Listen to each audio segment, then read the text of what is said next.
Hey y'all, welcome to the Daily Devo. My name is Brent, and today I want to encourage you to keep following him.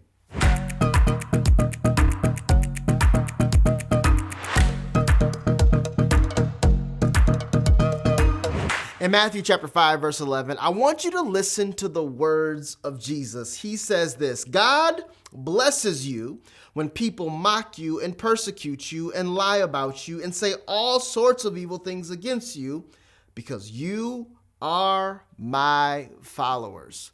Y'all, when I first gave my life to Jesus as a teenager, I was on fire for the Lord. I attended a church that many would consider charismatic, and they used to have 6 a.m. prayer during certain times of the year. Well, y'all, at 16 years old, and I'm not patting myself on the back. I was just had this big zeal for Jesus. I was this baby Christian, and I would wake up early enough to make it to 6 a.m. prayer before school started. Well, here's the deal. I used to have friends and even some family look at me like I was crazy because they didn't understand why or how I was changing. I remember hearing older relatives speaking amongst themselves saying that I was just going through a phase. And here's the deal. Out of respect, I couldn't say anything. And while no one's comments from my family were necessarily malicious, they still hurt. And even though I chose not to say anything back, in my mind, I said to myself, this is not a phase. And here's why I knew it wasn't a phase. Y'all, it's because I was committed to following him. You see, I was committed to following the one who died for my sins.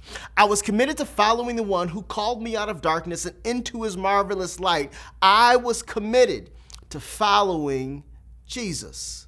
Listen, I don't care if you're a new Christian or you've been saved for 50 years. Don't you dare let the words or actions of people stop you from following the one who saved you.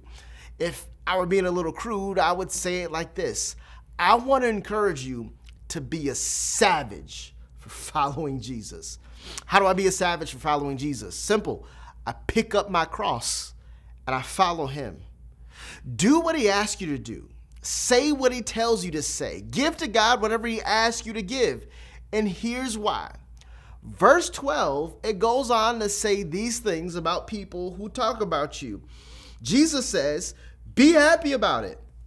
Be very glad, for a great reward awaits you in heaven. And remember, the ancient prophets were persecuted in the same way. Here's what I need to tell you. No matter what people say, my friend, keep following